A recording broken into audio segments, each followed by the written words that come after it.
आप 100 पत्री फूल खेती करने की सोचाई में हैं तो ये वीडियो आपके लिए बहुत महत्वपूर्ण है।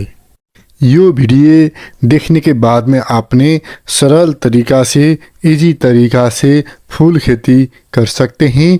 ये 100 पत्री का फूल खेती आपने कर सकते हैं। वीडियो बहुत महत्वपूर्ण है। त्योहार भी आ रहा है, आपका दाजू भाई दीदी बहनी सबके लिए भी फूल का आवश्यक होता है, इसलिए आपने एक खेती करेंगे तो एक खेती से अच्छा मुनाफा भी होता है। आपको त्योहार का भी बहुत बहुत शुक्रिया। आपको बहुत बहुत आपका त्योहार अच्छा रहेगा। देवी माता दुर्गा माता का और माता का आपको शक्ति भी मिलेगा। ये जो फूलबारी है ये चितौन नेपाल का शशिनगर लाउरे चौक का प्लांट विथ सगुन फार्म है, वहाँ पर ये फूल मिलता है। आप यहाँ से सेल भी कर सकते हैं, किन सकते हैं और आप उपयोग कर सकते हैं। अब हम जा रहे हैं 100 पत्री फूल खेती कैसे करते हैं। सबसे पहले आपको बीज 100 पत्री फूल का होना चाहिए। इसका पौधा हमने जमाना चाहिए। जैसे काउली बंदा का पौधा जमाते हैं उसी करके इसको थोड़ा सा 2 दिन आपने पानी में इसको बीज थोड़ा सा 2 दिन भिजाना चाहिए और मिट्टी को अच्छी तरह से तैयार करके इसको लगा देंगे तो इसका पौधा उत्पादन अच्छी तरह से होता है। उसके बाद में और आपने उसके बाद में जो खेती का अच्छी तरह से खेती का जोताई करना चाहिए, वहाँ पर थोड़ा सा खाद भी डालना चाहिए। एक बात मैं बोलूँगा, जहाँ पर तरकारी खेती अन्य खेती नहीं होता है वहाँ पर भी ये फूल खेती बहुत अच्छी तरह से होता है। यही बात महत्वपूर्ण बात है। जहाँ पर आपका खेती करने के लिए मुश्किल ज़मीन है वहाँ पर ये फूल खेती होता है। आपको 1 केजी फूल का 500 से 600 रुपया मिलता है। इससे भी बहुत आपको आमदनी होता है। और आपने ये खेती करने के लिए एक बार अच्छी तरह से जोताई करना चाहिए और आपने जैसे अपने और चीज़ का डैंग बनाते हैं, काउली बंदा मूला के डैंग बनाते हैं, ऐसे ही करके आपने इसको खुदाई करना चाहिए। उतना ही खाद आपने डालना चाहिए जितना काउली खेती में डालते हैं।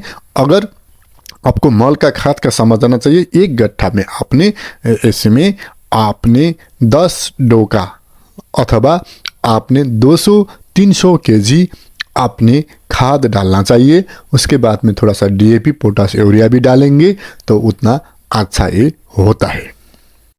और उसको अच्छी तरह से जुताई करने के बाद में आपने वहाँ पर थोड़ा सा सिंचाई करके जिससे को मात्रा बना के आपने अच्छी तरह से इसको कर रहे हैं तो आपका गुड़मेल का झंझट नहीं चाहिए तो आपने इसको मल्चिंग कर सकते हैं, थोपे सिंचाई कर सकते हैं। सिंचाई का उतना झंझट में नहीं, इसको सिंचाई करना भी उतना नहीं पड़ता है क्योंकि ये तिहार में हमने 10 तिहार में इसको आवश्यक होता है।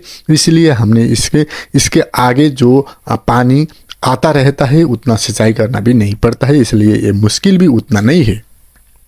और आपने उसको जुताई करने के बाद में 1-1 मीटर के दूरी में 1-1 मीटर के दूरी में आपने ये लगाइए। एक डैंग में आपने 2 बोट लगाइए, इधर और उधर लगाइए और बीच में जो रास्ता है इसको टिपने के लिए उसको छोड़ देंगे और फिर उधर लगाएंगे। बीच में 1 मीटर का दूरी छोड़ देंगे। 1 मीटर का डैंग बनाइए। 1 मीटर के डैंग में 1-1 मीटर के दूरी में एक बोट रोपिए, आप सक्सेस हो जाएंगे। थोड़ा सा इसमें कभी कभी कीट पतंगा भी थोड़ा सा लगता है और ये फूल खेती में उतना रोग नहीं लगता है, इसलिए उतना घबराने का आवश्यक भी नहीं है। और आपने सिंचाई खाद अच्छी तरह से प्रयोग कर रहे हैं तो आपका फूल खेती अच्छा होता है। मैंने बताने जा रहा हूँ जहाँ पर उतना सारा अच्छा खेती नहीं होता है वहाँ पर आपने ये फूल खेती कर देंगे तो आपका खेती बहुत अच्छा आमदनी होता है। आपने कोदो मकई पाथी का 200-300 पड़ता है, उतना ही है, मकई भी उतना ही है और फूल आपको 1 केजी का 500 से 600 रुपया आमदनी होता है। इसलिए आपने जहाँ पर आपका खाली ज़मीन है वहाँ पर एक खेती कीजिए। और आपने मंडी में जो फूल का खरीद करने और जगह है, अभी तो टिकटॉक का समय है, फेसबुक का और यूट्यूब का समय है, उसमें आपने विज्ञापन कर सकते हैं। अब आपका अच्छी तरह से सेल होता है और आपने ऐसे करके काम कर सकते हैं। फूल खेती से भी बहुत अच्छा आमदनी होता है, ये विदेश में भी सेल होता है, इसलिए आपने करना चाहिए। जहाँ पर अपना ज़मीन में और खेती नहीं होता है वहाँ पर भी ये खेती होता है, मनन करिए। और खेती होने की जगह में भी तो आसान तरीक़ा से खेती होता है। जहाँ पर और खेती नहीं होता है वहाँ पर भी फूल खेती होता है, इसलिए आप अच्छी तरह से सफल हो जाएंगे, आमदनी कर सकते हैं। अपना ही देश में फूल बेच के आपने बहुत सारा आमदनी कर सकते हैं। इसके लिए आपको खाद डालना चाहिए, जैसे अपने कावली बंदा लगाते हैं उसे ही करके यहाँ पर जो देख रहे हैं ऐसे ही करके लगाएंगे तो आप सफल हो जाएंगे। शायद लाइक, सब्सक्राइब, कमेंट, शेयर करेंगे कर देना चाहिए हमको लॉजिकल एग्रो ज्ञान को। जिसने लॉजिकल एग्रो ज्ञान को सब्सक्राइब करता है उसका ज़िंदगी बदलता है। थैंक यू सो मच, धन्यवाद।